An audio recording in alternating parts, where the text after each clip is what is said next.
Hi, I'm Gav Colson and I'm really lucky to be here today with two fantastically, outstandingly talented guys and really great guys to boot. Mr. Paul Guerin from the Choir Boys and Dave Bucket Colwell of Bad Company, Humble Pie, and currently touring with his own outfit, Rebel Heart. Right. You've been using vintage guitars and of course Dave's got his own signature Fret King, but today we're here to talk about the fantastic BluGuitar Amp 1 that both guys have been using in their respective outfits. Tell me about the Amp 1. I mean, what's to you is the main advantage, Paul? Well, the main advantage is, work slightly backwards, you know, it's like Dave, you know, 90% of our touring is abroad, you know, so higher amps are brought in, and until you arrive there and plug in, you just don't know what you're going to get really, because, you know, if it's whatever it says on the tin, you know, it could have been thrashed to death. Yeah. This has been basically a life changer for me, because I can take it wherever I go. I have the same sound every night, so I can actually perform as apart from like wrestling with the sound of the higher amp basically, you know what I mean? And another advantage as well is and I didn't realise this till I actually got to America, you don't need a step down transformer. No. You just plug it in and off it goes. It just knows. You know, it knows where it is. So, and the thing is, the other thing is, it's this fantastic sounding amp. You know what I mean? As we were talking earlier, I wouldn't use it just for convenience. You know what I mean? It's got so many different features for so many different types of players, styles, sounds. You know, it's all in there, which is incredible considering the size of it.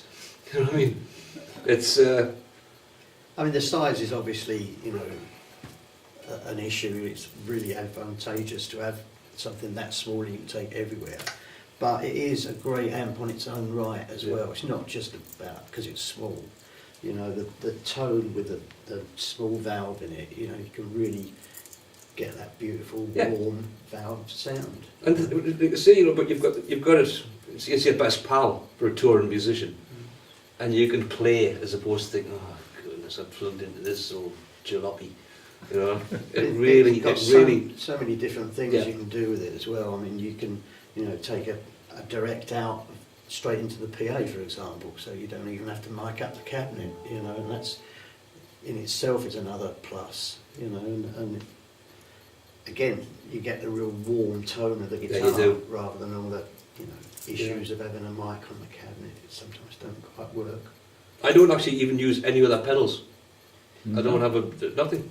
You know, I tried it. I fiddled about and all that, and I just came back to everything I need's there. You know, you got your clean.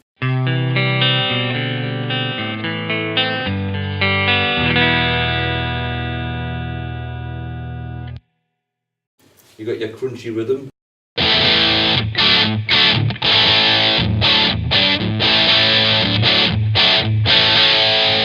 You got your boost.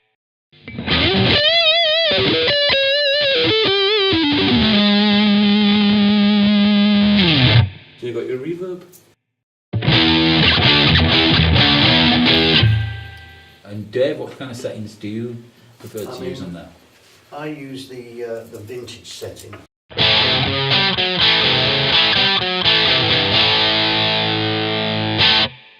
It's just a real pure guitar sound for me.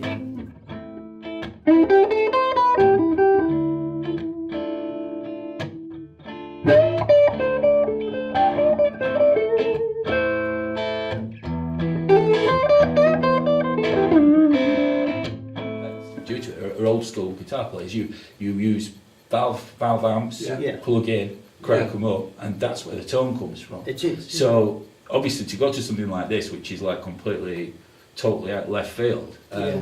but still be able to get the sounds that you want. Yeah, and I mean, it's, you know, it's 100 watts, you Yeah. know, so it's still well loud. I mean, they're still telling us to turn down. And the answer's no! Yeah. No. I have to say that's the only amp I've ever used where I've been told to turn it down has been the amp one. That's fantastic, isn't it? But the thing is, like, going on what you just said there, you know, at first it can seem a little sort of like left field radical. But actually when you know, it's bass, middle, treble, volume, and there's a valve. Yeah. It just doesn't break your back carrying it. The stairs and whatnot. It's see, that's another thing I really like about it, because traditionally a unit that size and it's all digital and you set your presets, and then of course the audience comes in, the drummer starts up, and you're like, I can't spend half an hour re-fiddling. It's, you know, it's volume, middle, bass, treble. You know, you can just have a little tweak, and you're there. You know, great. Thomas Blug, the gentleman developed the amp one.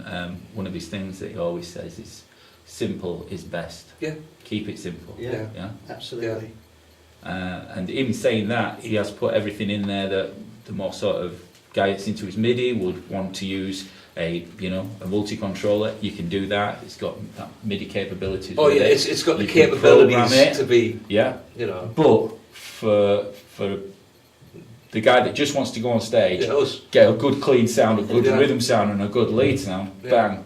I was watching you because we did a festival together, and the sound that you've had was just phenomenal. It was cutting through, clear, crisp, beautiful. You know, I'm sure the hands have got something to do with it, but you know what I mean? It's a blue guitar, vintage guitar, boom, done. And for you, Dave, because you're about to head out, I know, to New Zealand. It's going to be a bit of a lifesaver there. Oh, absolutely. Yeah, I mean, we're doing 14 shows in a month in January, and you know, again, you know, having the possibility to take your own thing with you rather than take heads all over New Zealand. You know what I mean? It's just. And having the confidence knowing what it's going to deliver every night. You know, I've been using them for a while now, you know, Sweden, Norway, Spain, whatever, and they're really roadworthy, you know, it's a good, solid piece of kit, you know, it's not... Yeah. You know, it's... Well, considering you're stamping on it. Yeah. You know what I mean? Exactly. It is, it's, you know, it's a robust unit. Yeah. The thing is, you know, you can put headphones in, so in those, you know, miserable hours when you haven't got any English TV, and I sit and watch The Mummy in German. But now you can put the headphones in, you can play along, you know, it's got so much in it if you want to use it, you know. And as like you said, if you're just, you know, like meat and potatoes, you know, rock and roll guitar players, you can be that. Or if you want to be Robert Fripp, you can be. You know what I mean? It's got everything going on. Well, Thomas that designed it is a fantastic guitar player, you know. Really so he knows his onions. He really does. He's put everything into it what you could possibly need as a professional player. You know.